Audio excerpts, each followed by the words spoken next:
He's built multi-million-dollar companies. His explosive books on health and wealth have sold over 60 million copies. Now, the Kevin Trudeau Show they don't want you to know.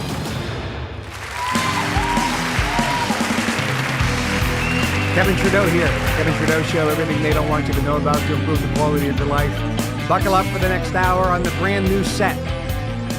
John Denny, longtime friend for over 30 years. Ultra left-wing liberal from Hollywood. One of my best friends. Oh, we had spirited discussions about all types of things. So glad to have you here. So the first thing is, John is now the boss. I don't have any say in the show. He runs the whole show now. He's in charge. He built the whole brand new set. So we should have better sound, better lighting, better everything coming over the next few months. So look for improvement after improvement after improvement. But the first thing is the set. Do you like the set? And I need you to go to the comments? Right, the comments, and put in there whether John gets to keep his job or not. John's over there wondering if he should be packing his suitcases. He's right on the edge. So this is really up to you. Now, do you like this new set? I mean, look, it's your call. Do you like the new vibe, the new set? So put something into the comments about whether you like the set or not. We're in for a fantastic show. The last show I gave you the update. If you didn't watch the last show, you need to, because just a quick update for those of you who don't know. I've been fighting with the government and dealing with the government for 30 years, and I've done nothing wrong except expose the truth about the pharmaceutical industry primarily and the food industry, and how pesticides and herbicides and the drugs are affecting your health in a negative way. I've exposed what they don't want you to know about. I exposed how the government and the pharmaceutical industry and the food industry work together to suppress the free flow of information so that you don't know the truth. They want you to be sick. They want you to buy their drugs every day for the rest of their life. They want you to have a lower IQ and to succumb to their will and control. And I've been exposing this for decades, and this is why I was attacked by the government. In the book, Natural Cures They Don't Want You to Know About, which I wrote 20 years ago, was the #1 New York Times bestseller for 26 weeks in a row, #1 on the New York Times list, 26 weeks in a row. That's half of the year. It was the #1 best-selling book in all of America the year it came out. Sold over 50 million copies. No publisher would publish it. I had to publish it myself. That's unheard of and completely unprecedented.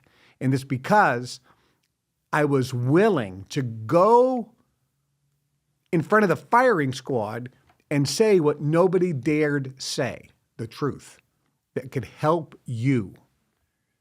And they put me in prison for 10 years. They sued me. No finding of wrongdoing after that lawsuit. The next lawsuit, no finding of wrongdoing. The next lawsuit, no finding of wrongdoing. They finally got me on contempt of court because they ordered me to shut up. They ordered me to stop exposing the truth. And I said, no, I'm exercising my First Amendment constitutional rights. And I got a $37 million order to pay the government. And I've been in litigation for 30 years on this issue. And in order to shut me up, they put me in prison for 10 years. 10 years for contempt of court, not a crime, not a felony, not even a misdemeanor. Did nothing wrong. I did nothing wrong. It's all over a book. It's all about expressing opinions. And now here we are. Last Friday, the judge signed what looks like to be a final order ending my case once and for all after 30 years. It's a miracle, really beyond miracles. There's only one little caveat. He said the case is effectively closed. He signed the order. On the last show I did, on Monday's show, I showed you the copy of that signed order. The only caveat is, in 9 days from today, a week from this Friday, 9 days from today, I have to write a check for $725,000. Okay, that's great. Up until now, they've taken all the money. So we don't have any.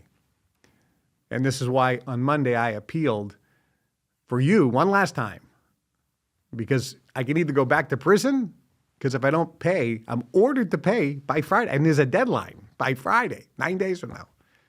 And if I pay that, the case is effectively over. And so I appealed and said, hey, many of you have been so generous over the last couple of years. And you've been a blessing, and thank you so much. And I appealed. I said, hey, we're at the finish line here. I need a little bit of help.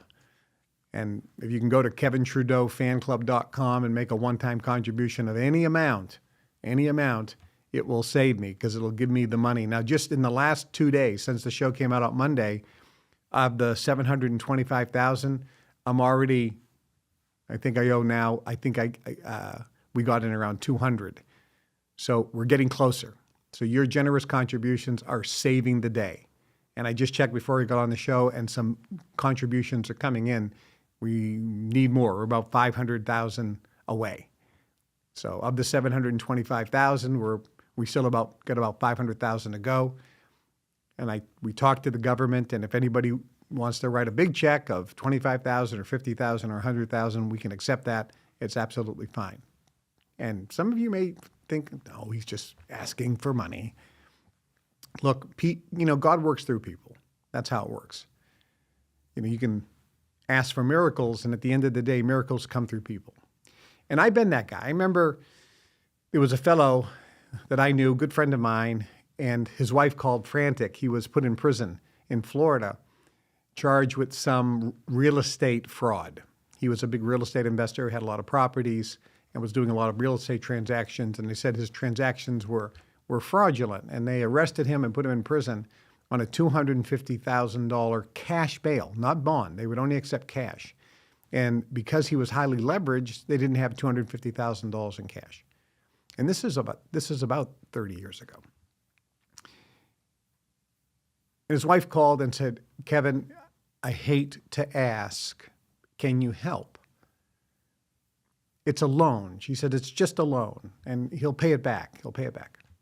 And I said, look, I happen to be in a position where I can help. I've been blessed, and I happen to currently be in that position, and I am feeling led to help. So don't worry, I'll come down on the next plane. As a matter of fact, I had my private jet all teed up, ready to go. So I called my pilots, and I said, let's fly down, and I gave the cash. I posted the bill. He got out, and he was in tears, and he said, man, all the friends I thought I had, they all vanished. And I was there for him because I was in a position to help. I felt led to. And at the time, $250,000 30 years ago, that's a lot of money. That's, over $1 million. And in cash, companies run. Sometimes you're cash rich. Sometimes you're not cash rich. Sometimes you just you're not liquid. It's called not being liquid. And at that point, we weren't super liquid. We had a lot of investments out that were going to be panning out in the next, 6, 12, 24 months, 5-year type investments and things. So I wasn't cash rich, but I did have that cash. It kind of wiped out my accounts, but I could do it. I made a sacrifice, and I did it. And I gave it to him. And I said, no, I go, look, pay me back whenever you can. Don't worry about it. And I didn't expect I'd ever see the money back from him, because that's how things work out. But I knew that I was planting a seed into the universe, and it would all work out some way, somehow. Well, I gave him the money, and he spent the money. He did get out, and he now had to finance his lawyers. So he didn't have a lot of money for that. Years went by, because that's how long litigation goes, and he finally won his case, and he got the money back. Well, the money didn't go back to me. It went to the lawyers. Never expected to see the money ever again. I never asked for the money. To me, it was a gift. If he wanted to pay it, fine. If he didn't, he didn't have to. Well, he got sideways and was never in a position to pay it back. And I never asked, and I still remained a friend, but he was afraid to call me. He was afraid to go out with me because he was embarrassed and that he couldn't pay the money back, and he didn't want to be in a position where I would ask for the money back. And so I said, hey, let's get together for dinner. And he, and one time I went to dinner, and he was just a nervous wreck. And during the dinner, I never brought it up one time. It was like it never happened. And he couldn't believe it. And we had a couple meetings later. And I never brought it up again. And he never brought it up again. But I can tell you, my businesses exploded. They went spectacular. And when you look at the graph and you look at the day that I gave him that money, and then you look at the explosion in my business over the next 6, 12, 24 months, when I would put those graphs together and my team would look, they saw this specific dramatic increase in profitability. And they all said, what action took place right here, right around this date? What marketing thing did you do different? I said, I didn't do anything different. I gave away money. And that's how it works. The book Karmic Management, which is on my recommended book list, talks about that. The book The Diamond Cutter talks about that. I've given lectures on the power of giving and how it works. And my business has exploded. It was because of my giving did my business explode without wanting anything in return. Well, fast forward about 20 years, I get a phone call from this fellow. And he says, Kevin, I cannot believe you've never asked for that $250,000 back, nor have you ever brought it up. I said, listen, I was in a position to help. I felt led to. Whatever you want to do is 100% okay with me, my friend. You're my friend. And he says, well, I made a couple good real estate deals, finally, after all this time, and I'm ready to pay you back. I says, you don't have to. He says, no, I need to. And he didn't pay me back $250,000. He gave me a check for $1 million. And he used the phrase, Kevin, I always remember my friends. And I laughed and I said, yeah, I know. I always remember my friends too. So if any of you have the capacity to give, great. And if you don't, that's perfectly okay too. 9 days from now, if I don't have the $725, which I am ordered to pay, I'll have to go to the judge and say, I can't do it. You want to put me back in prison? Go ahead. If I can write the check, it's over effectively, and we win. And most importantly, you win.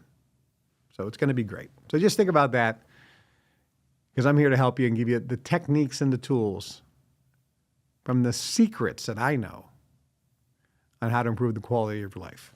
Now, I'm going to talk about the three magic words to help you get someone to give you what they want. I'm going to talk about those secrets of communication today. I'm going to give you a little taste. So buckle up and take some notes or watch this again. But before I do, I had mentioned the challenges I had with government. There's a massive shift going on. Donald Trump, who's the new president of the United States, some of you hate him, some of you like him, some of you ain't too sure yet. I had a guy who hated Trump. He was another good friend of mine, ultra left-wing liberal, good friend of mine.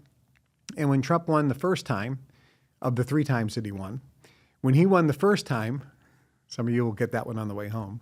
When Trump won the first time and was actually allowed to go into the White House and become president, my friend wanted to commit suicide. He thought the world was coming to an end. He thought the stock market was going to crash. He thought there'd be massive wars all over the world. He thought there'd be a World War III. Nukes would go off. Poverty would skyrocket. He thought there'd be riots in the street, a U.S. Civil War. Business was collapsed. The dollar would collapse. It would be catastrophic in every aspect, economically, socially. World peace would go away. Thought it was terrible. Then, all of a sudden, his portfolio started growing. Regulations came down. There was a sense of sanity that he hated the way Trump acted, and he hated the way some of the things Trump said, and he hated the way he treated certain people in his past actions. But he kept scratching his head and said, you know, I'm actually starting to think that the policies that he's implementing with the people that he's bringing in, I do kind of agree with, and actually it's producing good results. And I hate to say it, Kevin, I really hate to say it. He actually voted for Trump the second time when Trump won the second time. And then he voted for Trump the third time here. And he kept on saying, I so hope he gets in. So hope he gets in. And I go, you hated this guy. He goes, I'm still a left-wing liberal. He said, but I do hope Trump gets in. So he called me. He goes, let's pop this champagne. So some of you like him. Some of you hate him. Some of you ain't too sure. Some of you, and listen, whatever political side of the aisle you're on or spectrum, we have no problem. We can debate and talk about it. And nobody really knows mine because I kind of go all over the board. But Trump tweeted something, and when I read this, virtually tears came to my eyes, but it's no surprise. It says Donald Trump. This is from Donald Trump. I believe it was on X. And he said, I'm thrilled to announce Robert F. Kennedy Jr. as the United States Secretary of Health and Human Services. Now pay attention. He says, this is Donald Trump saying, for too long, Americans have been crushed by the industrial food complex and drug companies who have engaged in deception, misinformation, and disinformation when it comes to public health. Does that sound like he's reading from Kevin Trudeau's words right out of my book, Natural Cures? The safety and health of all Americans is the most important role of the administration, and Health and Human Services will play a big role in helping ensure that everybody will be protected from harmful chemicals in the food, pollutants, pesticides, pharmaceutical products, and food additives that have contributed to the overwhelming health crisis in this country. When I said that, they put me in prison. And now the President of the United States is saying it because it's true. How exciting is that? How exciting is that?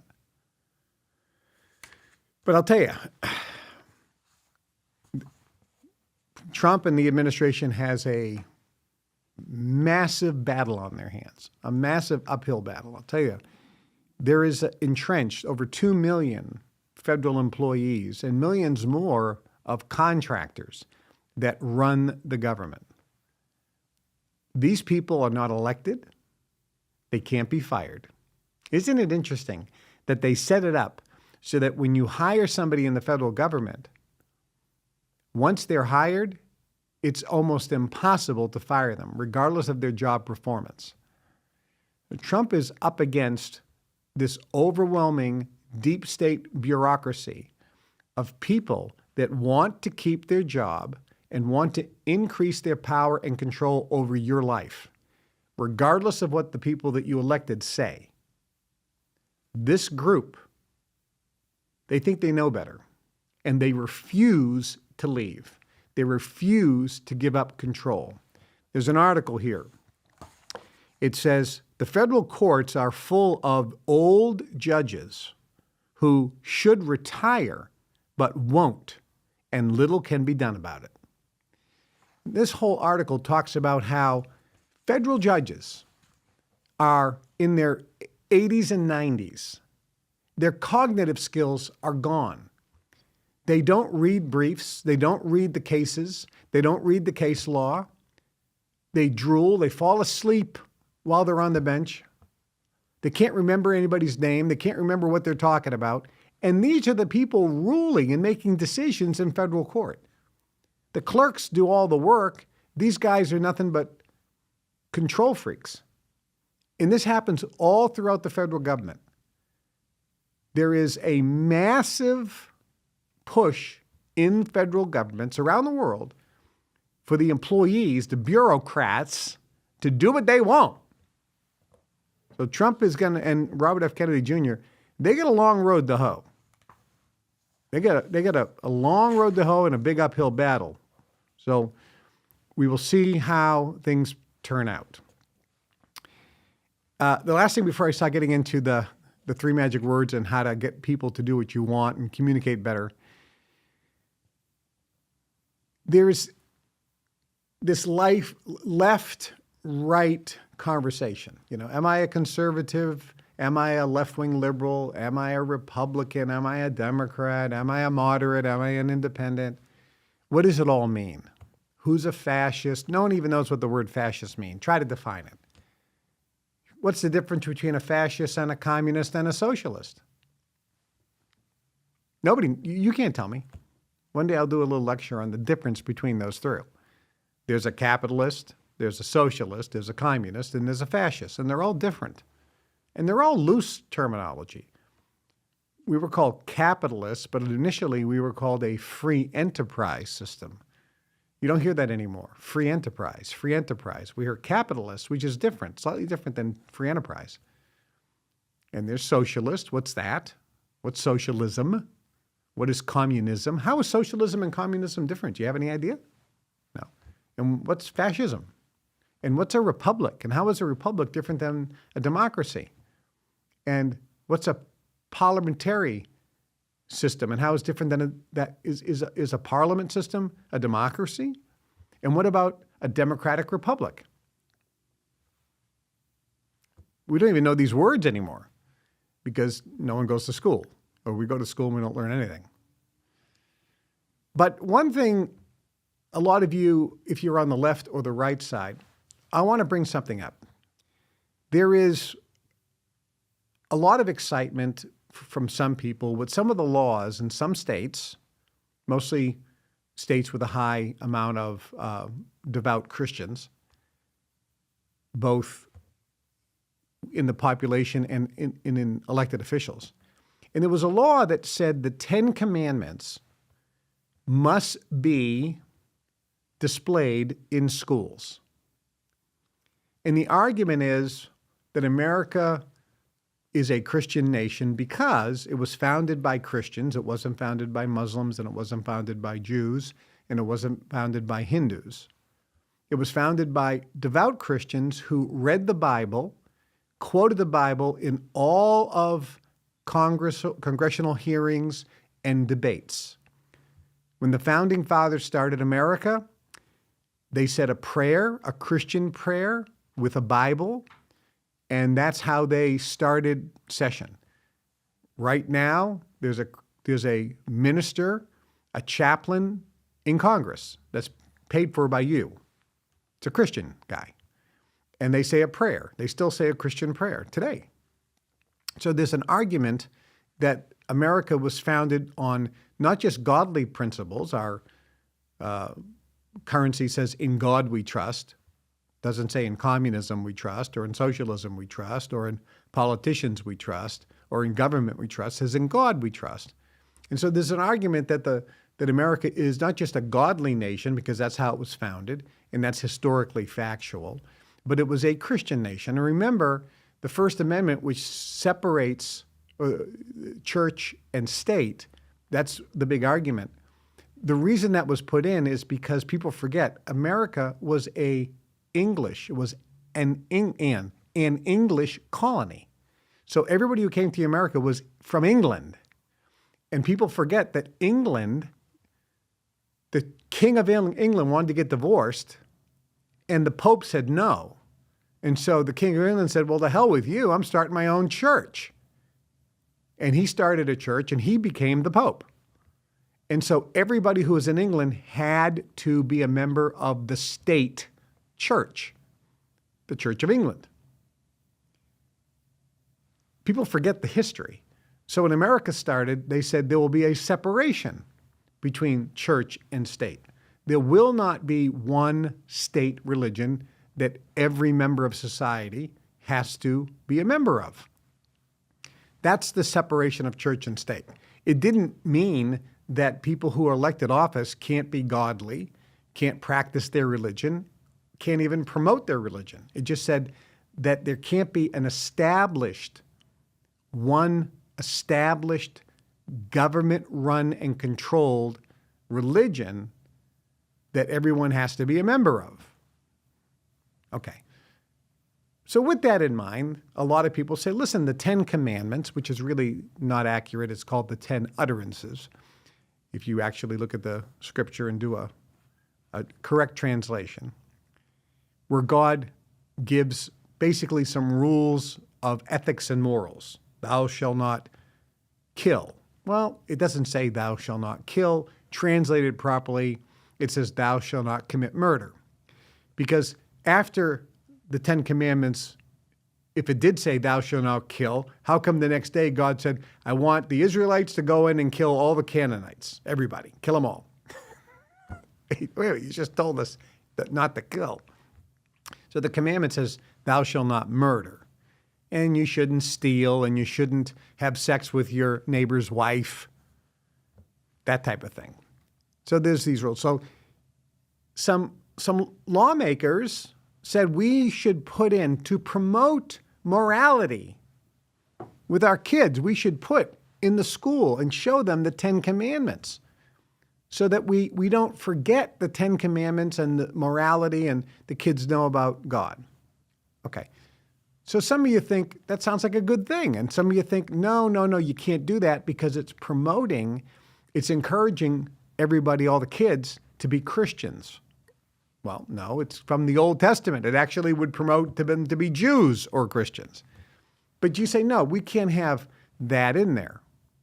And there's a good argument for that, because these same legislators who say we must put the 10 Commandments up in every school are the same ones who say, but we can't do any yoga exercises because yoga is of the devil. Nor can we have any quotes from the Quran. Nor can we have any quotes from any of the Hindu texts, the Mahabharata or the Ramayana or the Vedas. You can't have a picture of Krishna because that's a heathen thing. That's a non-Christian God. So you can't have that. You can't talk about a Torah. You can't, because you can't mention the word Torah because that would promote Judaism. You can't have anything from the Book of Mormon. Oh my gosh, no. No, we can't have the Book of Mormon in there. But we can have Bibles in the school. So if you really didn't want to promote a religion, why not put the 10 Commandments up, but also put some quotes out of the Quran and the Ramayana and the Mahabharata and the Vedas? Why don't you have a Torah, all the different scriptural books, the Quran? Why don't you have them so that the kids who come in see that there's more than one religion? You know, when I grew up, I went to Catholic school. And I saw the movie The 10 Commandments with Charlton Heston. And I remember thinking, well, look, of course there's only one God, and he's the Jewish God. I mean, look at Moses, and look at how God came in and parted the Red Sea, and look at how he beat the Pharaoh by turning, the River Nile into blood. I mean, look at the miracles that God, I saw the movie. And as a kid, I thought that's what really happened, exactly like that. That Moses took the staff, waved it in there, touched the river, and from the staff, blood started coming out, and the whole river started. I thought that's how it happened. And I thought the parting of the Red Sea was like, just like it was in the 10 Commandments, because I was a young kid, very, very impressionable. So the idea of any other religion, I thought that everybody's stupid if they don't believe in the Christian God. Does that make sense? So young people are very impressionable. So the point is, if you're a right-wing conservative, or if you're a left-wing Christian, a left-wing liberal, there's a balance here.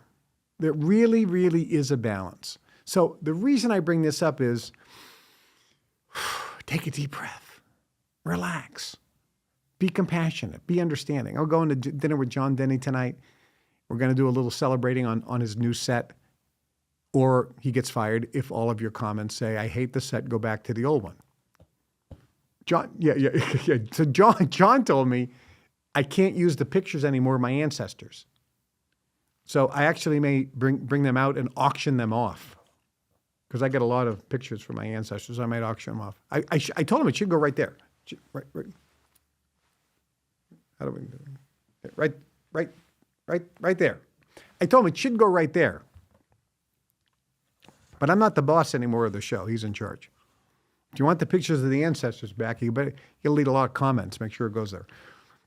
All right. So my point is, get along with everybody. If you're a right-wing conservative, if you're a left-wing liberal, get together, have some dinner. Be nice to each other. why hate each other? And I have to say, right-wing conservatives don't hate left-wing liberals as much as left-wing liberals hate right-wing conservatives. The left-wing liberal who's supposed to be compassionate and understanding of different people's viewpoints, they're the ones who say we need to be inclusive.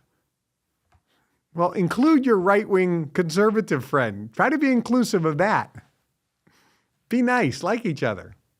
I get along with everybody. It doesn't matter what they believe, what their political feeling is, what their sexual orientation is. Doesn't matter to me. I get along with everybody. I have compassion for everybody, and I encourage you to practice that. It'll make you a better person. You'll sleep better at night because you'll understand the concept, which is care, but not that much. By the way, there is one big problem with this set, and you guys can't see it. They didn't move the clock. It's way over there now. So I have to look at that and see what time it is. All right. So let's talk about some magic of how you can have influence over other people.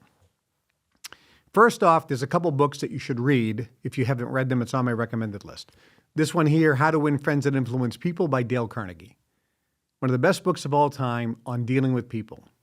You should read it and then read it again and then read it again and then read it a few more times, underline things, and apply what you're reading every day and go back to the book. Any book by Dale Carnegie is spectacular. This one is a must-read. Next.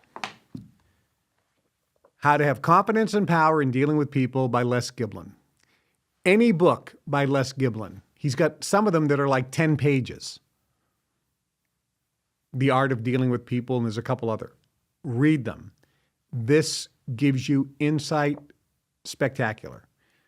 Why is dealing with people such a critical and important aspect of your life, and why should you focus on it? Especially if you're watching and you're between 20 and 30 years old, or between 15 and 30 years old. At the end of the day, you have no idea how to communicate. You think that you communicate with people by giving them your Instagram, and then you communicate that way. Look, there's an art and science of communication. If you can communicate with another person, you create affinity with that person. And if you create affinity, then you can work more collaboratively together. If you get people to like you, you can then work better together and develop masterminds, and you and them can get more out of life, in addition to creating connections which young people do not have today. Young people do not have the connections with other human beings like we did years ago, primarily because of social media. The amount of hours that people spend on social media, communicating via social media instead of a phone call, instead of a Zoom, or instead of, most importantly, live and in person. It's mind-numbing what you're doing with social media. It is numbing your mind. I've said it before in the show. When you're on social media, these apps, whether it's Facebook or X, they are set up to create dopamine hits in your brain that you need. Once you don't get that, once your brain is trained by getting dopamine hits, it needs it, and therefore you are addicted, physically addicted to the social media apps. And if you unplug, you have anxiety and panic attacks, and you go into a state of depression. That's a big problem. You cannot concentrate, and if you can't concentrate and focus on a project, you can't accomplish things. The fact is, people have their phone by them, and when they're working on a project, they keep looking at their phone because it goes ping, ping, ping. I had a guy at my house, IT guy. I said, you need to come over and check my computer. So he comes over, and I'm talking to him, and I'm saying, okay, so let me explain exactly what the situation is. So he's there, he's listening, and all of a sudden, there's a ping, and he looks at his watch, and then he comes back. And I'm like, that was annoying. So I'm looking him at the eyes. So I go, so this, let me tell you what so I start saying something, and I want him to concentrate. And all of a sudden, he looks at his watch. And then I start talking, and virtually within 3 or 4 minutes, he looks at his watch. I go, do you have someplace to go? Why do you keep looking at your watch? And he goes, oh, it's my Apple Watch, and I'm getting notifications. I said, well, take the goddamn thing off.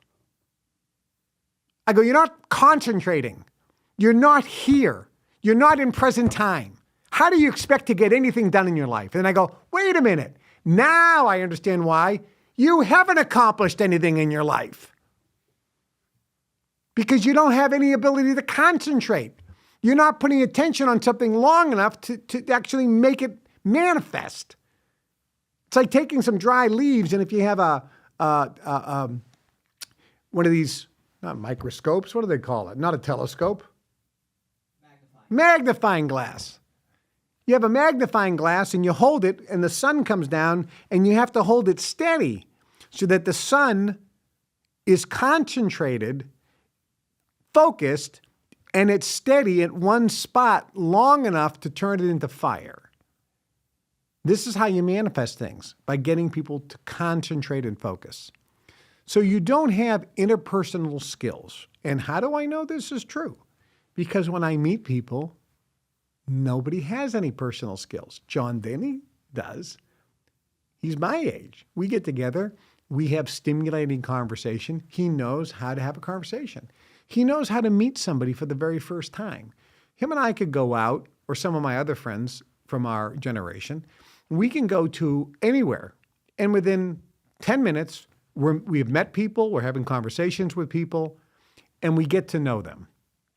They get to know us, we get to know them, and we create affinity. When you create this affinity, networking happens, magic happens. This is how your life gets better in every aspect. It's through people. God works through people. Oh, yeah, I don't like that word, God. Oh, God, come on. All right, forget God. The force works through people. Infinite intelligence works through people.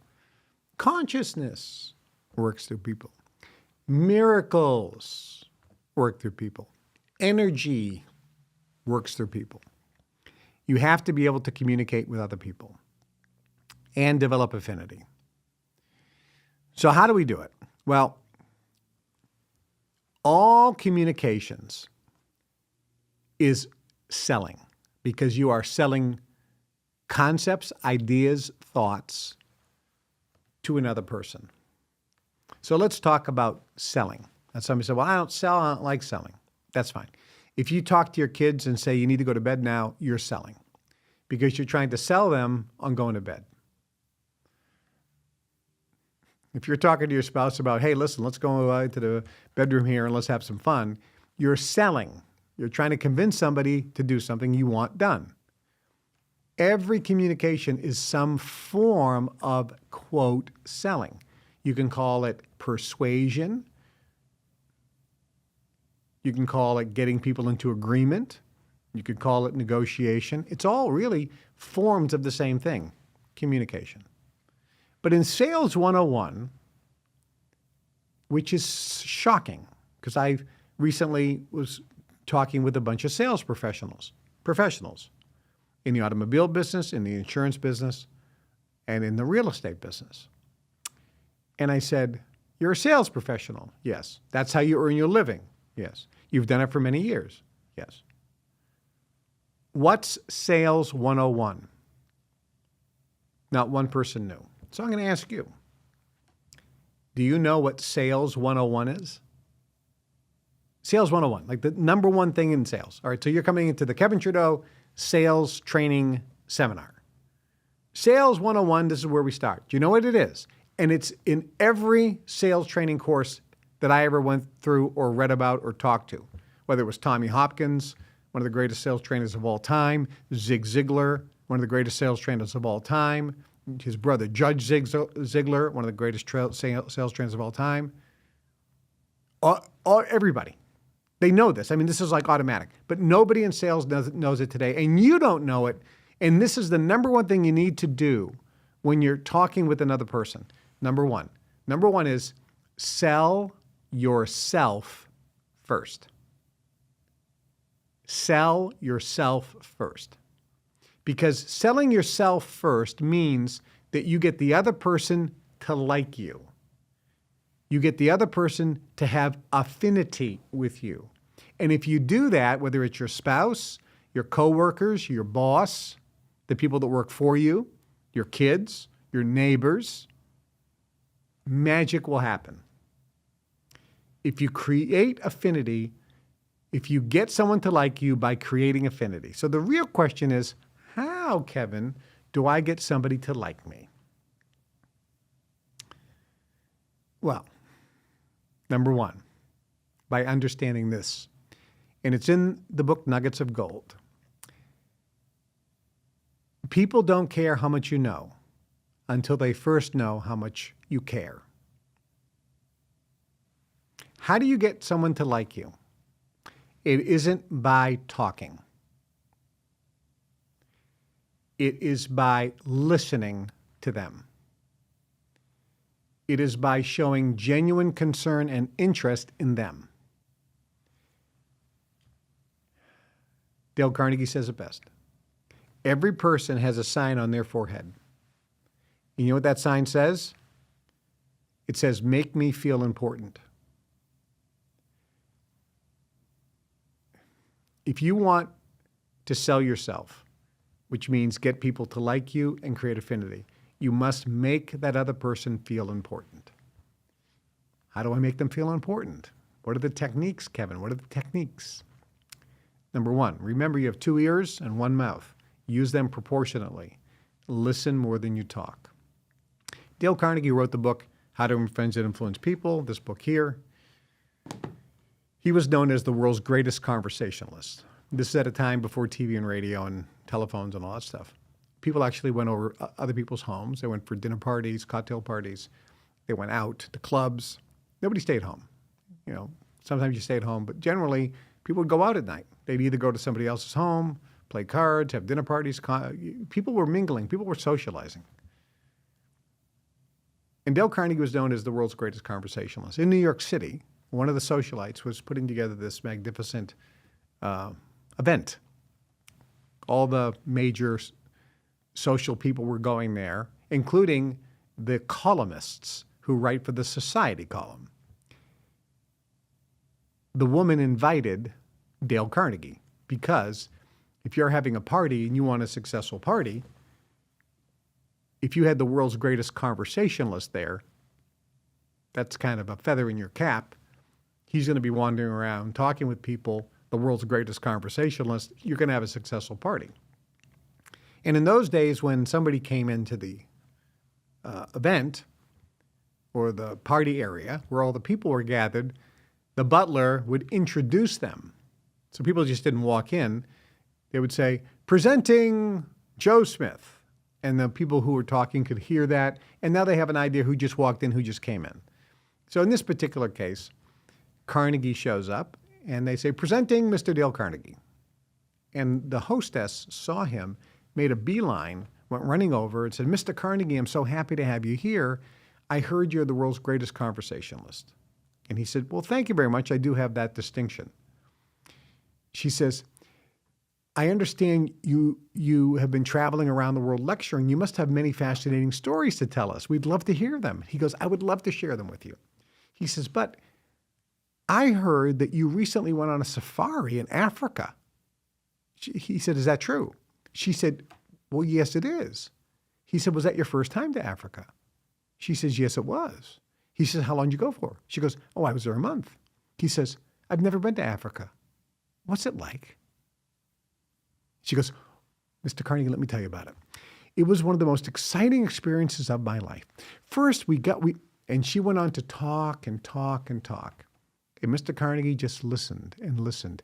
He leaned in a little bit. He listened, he listened.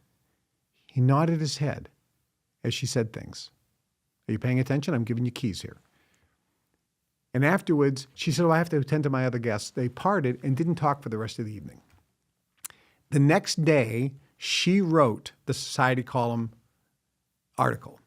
And she said, "I had a party last night. We invited the world's greatest conversationalist. I had a chance to meet with him, and we talked for over 20 minutes. And I have to say, he is, in fact, the world's greatest conversationalist. Carnegie didn't talk, he listened. He made her feel important by asking questions and showing genuine interest. He listened. So here are the 3 magic words. The 3 magic words that if you use them, will get people to create instant affinity with you. They'll instantly like you because it's something they crave. The 3 magic words. I hear you. I hear you. Deep inside, every one of us wants to be heard. And when you're meeting somebody and somebody is talking, and after that, whether you agree with them or disagree with them, whether it was boring what they said or not, you say, with a little nod, leaning forward a little bit, say, looking him right in the eye, I hear you. And that magic happens. The person instantly lights up inside, and there's an energetic connection. They love you. They like you. And from there, you can move forward.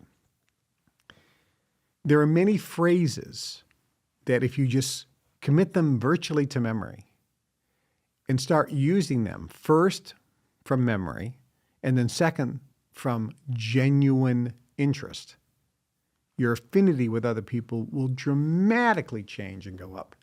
And virtually everything in your life will get better. Because you will have people subconsciously pulling for you because they like you. They want you to win. They want you to succeed. So imagine if you have a life where you've met a lot of people and you created affinity.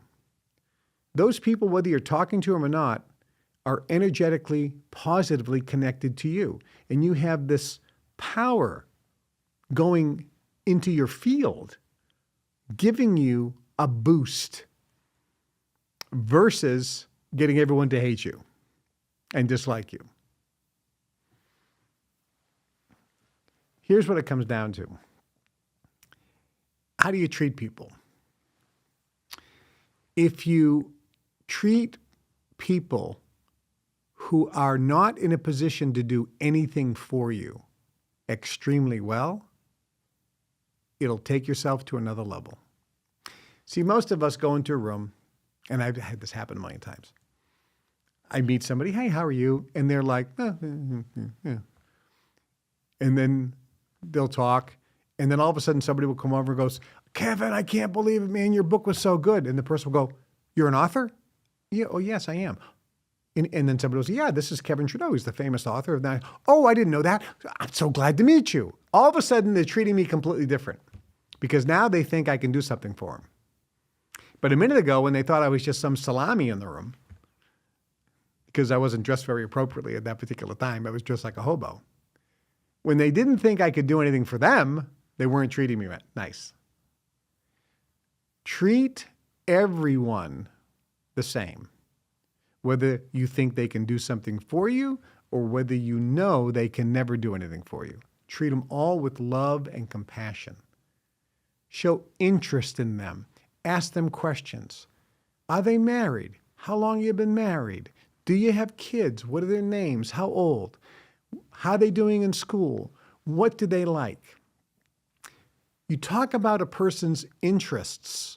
What is interesting to them? That's what you talk about.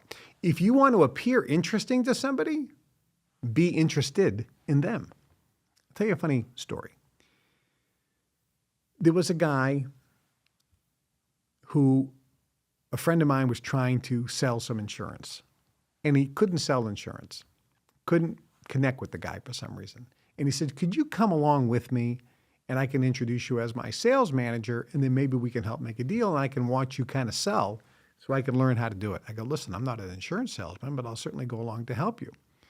So he booked an appointment to the very begrudgingly man.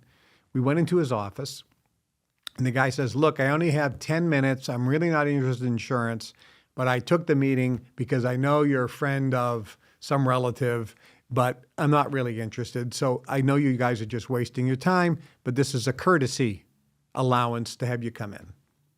And I said, well, I'm Kevin. Nice to meet you. And I scanned the room very quickly, and he had some pictures on the mantle of him fishing.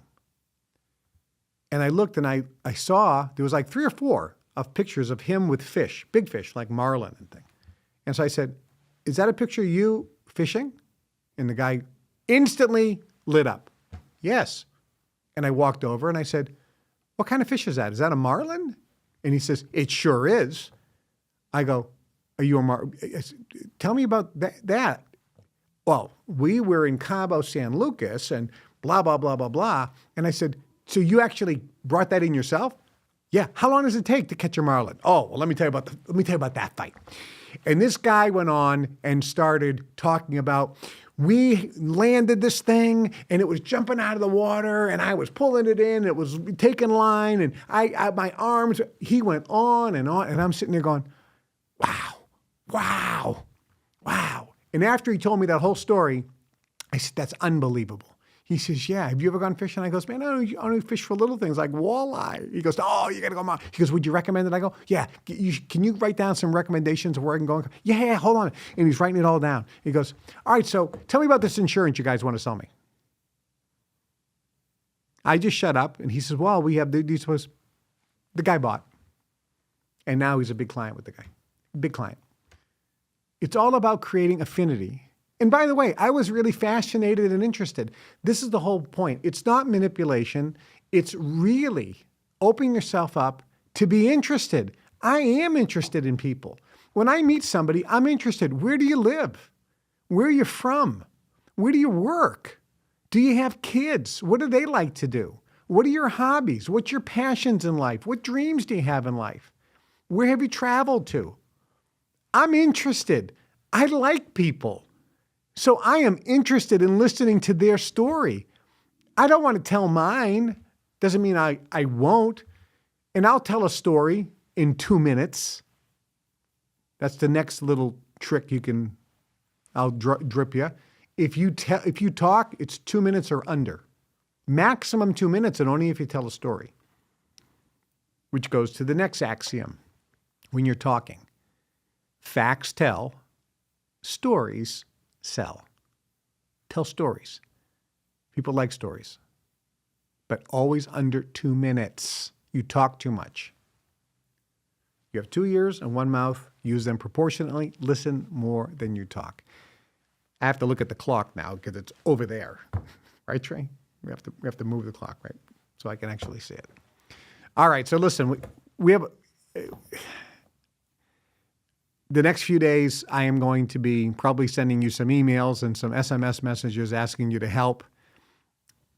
It's the last time. I get 9 days to raise the money. It was originally $725,000. We passed the 200,000 mark, so we have about 500,000 left. So I'll be sending it out. This is the last time, last appeal. Next Friday, I either write the check and it's over. If I don't, I have to go back to court and tell them I didn't raise it. I don't have the support that I thought. And if you want to put me back in prison, go ahead. There's nothing else I can do at this point. I'm sure everything's going to work out. Everything always does. Magic happens. Don't feel under any pressure. Do what you can. But if you can go to KevinTrudeauFanClub.com, make a contribution of any amount, it would be fantastic. Remember, if you make a $1,000 contribution, one-time contribution, you get a free Guru Kev book. They'll be hopefully shipped in January. Leather bound, absolutely gorgeous, gold embossed. There's a limited numbered edition. There's only 1,000 of them we printed. So it's a limited number edition, and I will sign each one. If you make a contribution of $15,000, you get to come with me for 7 days in June next year to the Golden Door Spa. It's Sunday to Sunday. It's just 30 of us. I think there's only 7 openings to that. And any other contribution you can do would be absolutely fantastic. And if you can't, that's perfectly okay. Yeah, I still love you. I absolutely love you. If you can, it would be great. I really would love, it would be really nice to be able to write a check and tell the judge, there are people around the world that support the mission, not just me personally, but support the mission. And that would be terrific. It really would be good, other than try to go in there and say, I really don't have the support that I thought I did. And that could put me in a little bit of a sideways situation. But we're right there. We're inches away from it being clear. Got a brand new set. We're going to have a brand new show, more information, more details, phone calls, guests.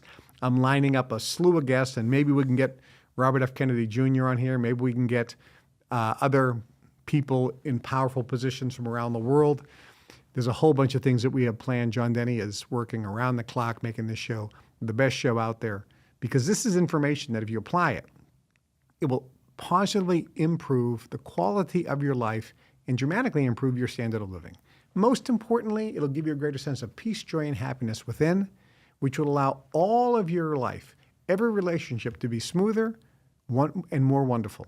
No stress and anxiety, regardless of what the external conditions are. Upcoming topics and shows is I'm going to tell you the secrets, the methods that I used of how to overcome adversity so that you don't deal with stress and anxiety even when the shit is hitting the fan in your life. Would you like to know that? Well, if you can imagine, I guarantee you, 100% of you, if you were in my shoes over the last 30 years and went through what I went through, you would be dead of cancer right now. You would not have been able to handle it. I mean, I know, because the amount of pressure, and my friends felt it. They were crushed. And I said, relax. I go, how come you're like, all freaking out and can't sleep at night? It's only going to happen to me. It's not going to happen to you. They're like, yeah, but I'm your friend. And what they're really saying is, and maybe they'll come after me next because I'm your friend. That's really why they were freaking out. But I'll give you all those tips. There's going to be a lot happening on this show. We're in for a treat. Make sure you subscribe to the channel if you're not a subscriber. Make sure you like this video, share this video with everybody you know, and make sure you write some comments, because I do sit down and read those comments, and so does John Denny and Trey, so we can make the show better and better for you. The best is yet to come, everybody. This is just the beginning. All I can tell you is really buckle up, because I'm back. I'm back. Much love. We'll see you next week.